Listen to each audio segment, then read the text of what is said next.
Now to continue, this is Shane.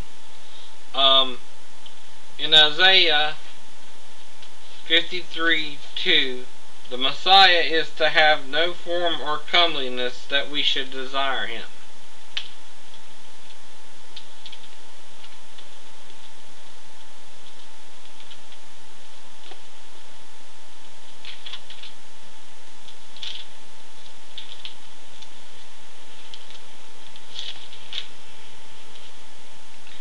In Isaiah 53:2 it says, "For he shall grow up before him as a tender plant, and as a root out of a dry ground. He has no form nor comeliness, and when we shall see him, there is no beauty that we should desire him." Now go down to verse 7. "He was oppressed, and he was afflicted, yet he opened not his mouth. He is brought as a female lamb to the slaughter, and as a ewe before her shears is dumb, so he opens not his mouth."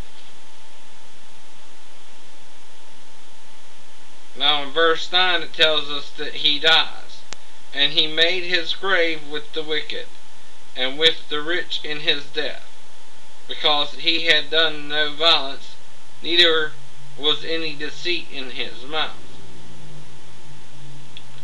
Verse 10, "Yet it pleased the Lord to bruise him, he has put him to grief. When you shall make his soul an offering for sin, he shall see his seed, he shall prolong his days, and the pleasure of the Lord shall prosper in his hand." This is talking about the resurrection, that the Messiah would be resurrected. Now, if you notice, the Messiah is compared to a female lamb. That's because in the book of Leviticus, God requires male and female sacrifices.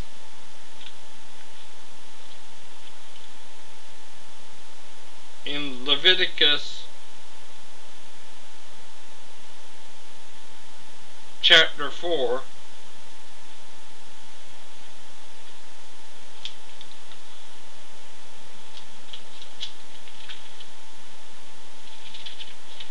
verse 27 and 28, "And if any one of the common people sin through ignorance, while he does somewhat against any of the commandments of the Lord concerning things which ought not to be done, and be guilty, or if his sin which he has sinned come to his knowledge, then he shall bring his offering, a kid of the goats, a female, without blemish, for his sin which he has sinned." Now this tells us that not only were male animals sacrificed, but female animals were sacrificed as well. And according to Leviticus chapter 5, verse 6, if you have a trespass offering, you are also to bring a female.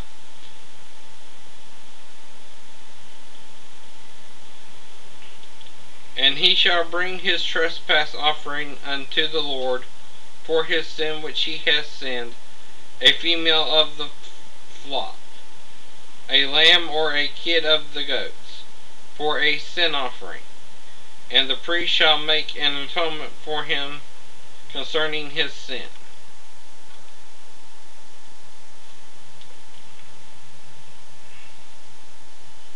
Now, if you make a peace offering in Leviticus 3:1, you could bring male or female. "And if his oblation be a sacrifice of peace offering, if he offer it of the herd, whether it be a male or female, he shall offer it without blemish before the Lord.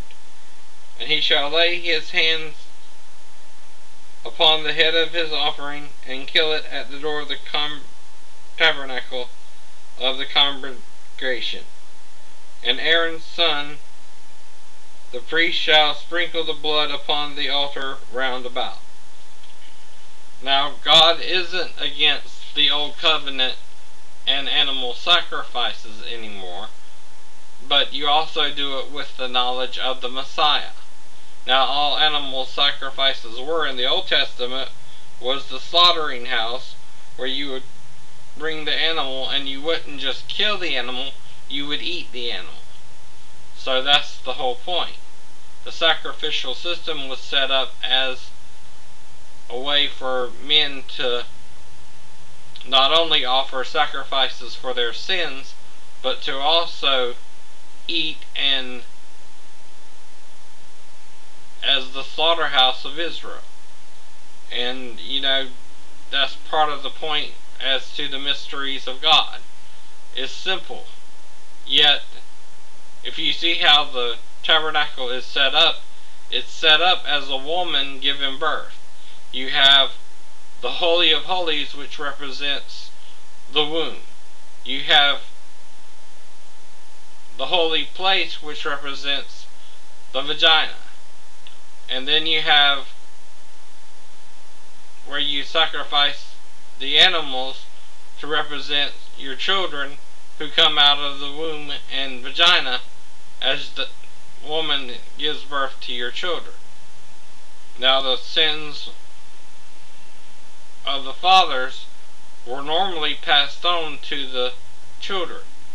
This was to remove the sin from the children, and so that people could have a second chance. So now that you know that Jesus was male and female, what you can do is understand and see how he died for our sins, and not be ashamed of God or yourselves.